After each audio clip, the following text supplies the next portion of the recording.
اهلا بكم يا جماعه في فيديو جديد من قناه جمانة عيسى. النهارده جبت لكم فيديو جديد، هو DIY كارت الشلال. كارت الشلال ده طريقته سهله جدا، اكيد انتوا شايفينه صعب بس هو سهل جدا، وكل اليوتيوبرز اللي على اليوتيوب عملوه بس كان بالصوره. بس النهارده هنعملها لكم بصوت وصوره بالتفاصيل الممله، وجبنا لكم كل الكومنتس الجميله وحطيناها لكم في الفيديو ده. ويا ريت اللي ما لقاش الكومنت بتاعه ما يزعلش وينزل دلوقتي في الفيديو ده ويكتب لي كومنت جميل، وان شاء الله هحط لكم في الفيديوهات اللي جايه. ومش عايز اطول عليكم، يلا بينا نبدا الفيديو.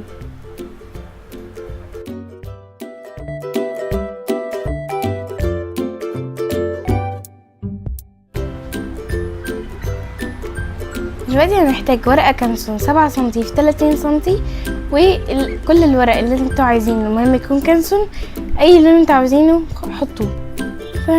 وكمان هنحتاج ورقة 2 سنتي في 25 سنتي، ممكن تطولوها اكتر من كده بس ما ينفعش تكون اقل من 25 سنتي.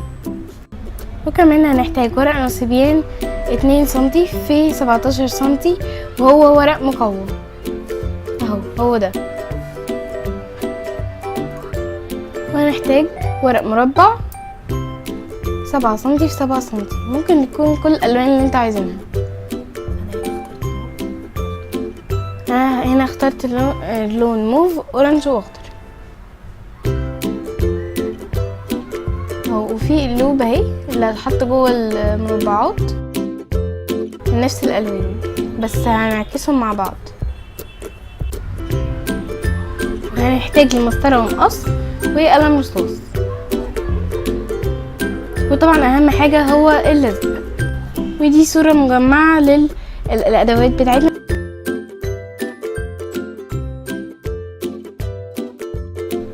هكمل معاكم يا جماعه الفيديو من هنا. انا مامة جمانة عيسى، ازيكم كلكم. هنا نحط مربع من المربعات وهنعمل علامه خط كده، وبعد كده هندوس عليه بالمسطره عشان نبقى محددين احنا واقفين فين، وهنعمل خط تحتيه يكون الفرق بينه وبينه سنتي واحد.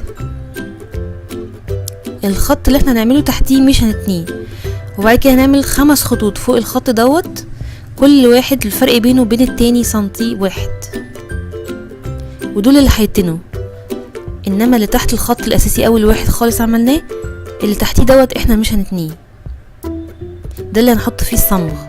الجزء ده هنحط فيه الصمغ. بعد كده هنوصل الخطوط بالشكل ده كده. انا عندي 6 كروت وعندي 6 خطوط، منهم طبعا اللي هو الرقم 7 اللي تحت.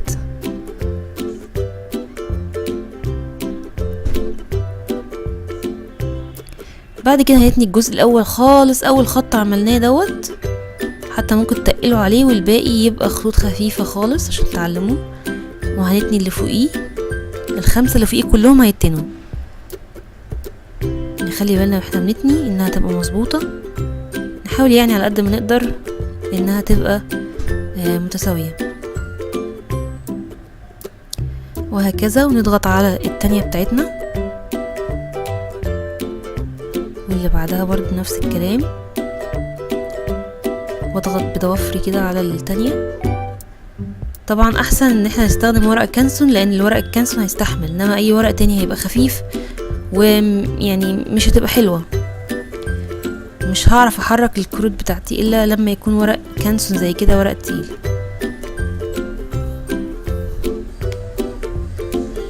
دلوقتي انا عملت التنايات بتاعتي.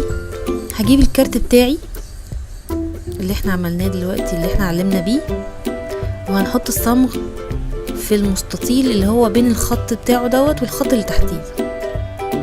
احنا في الاخر هنلزقه خالص، بس مش هنلزق دلوقتي كله، احنا هقول لكم ليه في اخر الفيديو. هنحطه كده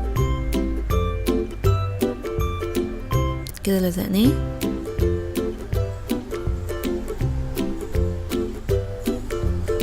طبعا تقدروا تختاروا الالوان اللي انتوا عايزينها، يعني مش شرط الالوان دي، ولكن الالوان دي اللي كانت متاحه عندي، يعني هي دي الالوان اللي كانت موجوده عندي من ورق الكانسون. بعد كده نحط الصمغ هنا، ما نجيش على المربع الاخضر خالص، ما نجيبش الصمغ على المربع الاخضر. وبعد كده نلزق انا يعني اخترت اللون الموف بعد الاخضر، وبفرغ الهواء بالمسطرة عشان تلزق كويس. برضو بحط صمغ تاني وما تجيش على المربع الموف المرة دي. وبعد كده بحط بالظبط عند الجزء اللي انا تنيته تحتيه بالظبط.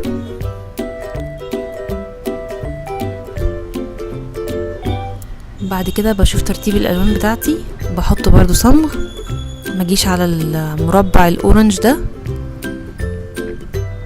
واحط المربع الاخضر بتاعي. هنا انا طبعا حطيت صمغ على ناحيتين عشان اخلص يعني، فاحط الموف ووراه الاورنج، يعني الاتنين فيهم صمغ تحت التانية بالظبط، يعني كل مربع بيبقى تحت الخط بتاعه تحت التانية بتاعته. هنا نيجي بقى للجزء الاصفر اللي انا ما لزقتش فيه المربع الاخضر ده، اللي اقول لكم ليه. بصوا كده احنا بنشد الجزء الطويل هيتحرك معانا الكروت هنا، بس عشان كان فيه لزق فلازقين في بعض اهو، بفكهم من بعض هيفتحوا ورا بعض كده زي الشلال.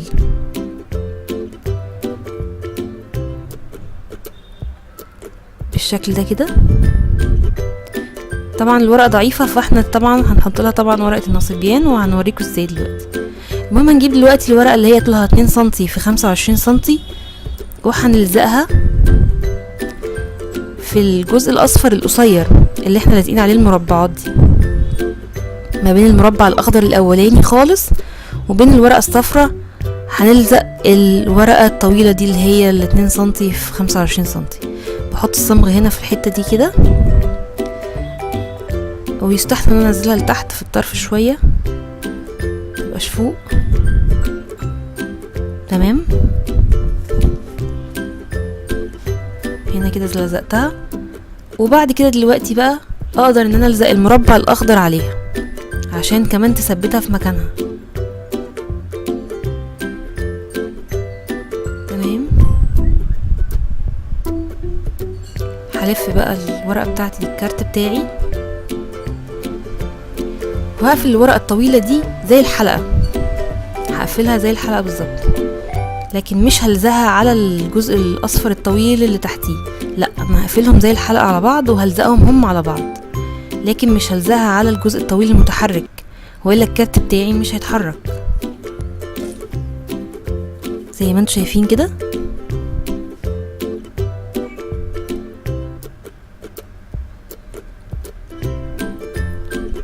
كده يعتبر انا خلصت الكارت. هلزقه بس كويس عشان ما تفكش. زي ما انتم شايفين ايوه الجزء الاصفر الطويل ده لما بنزله لتحت الكروت بتتحرك ورا بعضها، فانا لاقيها ان هي ضعيفه شويه، ورقه ضعيفه، فحبيت ان انا اقويها بورقه النصيبيان اللي هي 2 سنتي في 17 سنتي دي، وهلزقها من هنا من ورا، وهعدي برضو من الحلقه اللي انا عاملاها، يعني مش هلزقها فوق الحلقه طبعا. هنا بعد ما لزقتها هوريكم بقى الحركه بتاعتها، وبتبقى قويه جدا، وهحرك براحتي. اضغط بس علشان خاطر ورق النصيبيان يلزق في الكانسون، وبضغط بمشبك ورق كده واسيبها تنشف. هي هنا بعد ما نشفت، هنا انا قطعت قلوب من نفس الوان المربعات اللي عندي، وطبعا هعمل ماتشنج للالوان، كل واحد طبعا يعمل الالوان اللي هو عايزه ويعمل ماتشنج زي ما هو عايز. فانا حطيت اللون الموف على الاورنج، وحطيت القلب الاخضر على الموف، ويستحسن يكونوا كلهم نفس القلوب، كلها نفس المقاس.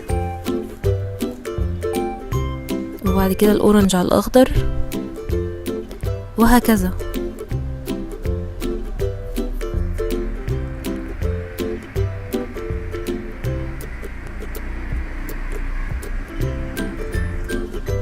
بحاول اقصهم كلهم قد بعض، يعني اعمل لي اسطمبه واقص عليها كل الكروت تبقى زي بعضها.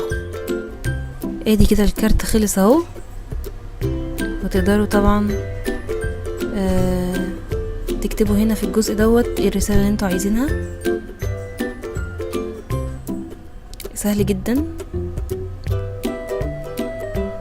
انا هنا حبيت اعمل الجزء دوت مثلث عشان يبان كأنه سهم، قصيت من الجنبين بالشكل ده كده. طبعا اللي حابب مثلا ان هو يعمل بورق كانسون ابيض ويرسم القلوب بالوان في الماستر، طبعا الابداع لا حدود له، يعني كل واحد يعمل بالشكل اللي هو عايزه بالورق المتوفر عنده في البيت. بس انا بقول كانسون لان هو بيبقى قوي شوية عن الورق اللي هو العادي بتاع الكراسة الرسم العادية. هنا الكارت اهو لما بشده لتحت بتتحرك الكروت لورا. وده شكل تاني مكتوب عليه thank you for making me so happy، وده احنا بنهديه لكل الناس اللي عندنا المتابعين لينا، بنقول لهم ميرسي ليكوا جدا، ويا رب دايما نكون عند حسن ظنكم، ونقدم لكم كل اللي انتوا يعجبكم باذن الله. لو عجبكم الفيديو ما تنسوش تعملوا لايك وشير وسبسكرايب، واللي لسه لاول مره يشوف قناتنا يا ريت ينزل يعمل سبسكريبشن تحت، ونشوفكم ان شاء الله في فيديو جديد من قناه جمانة عيسى.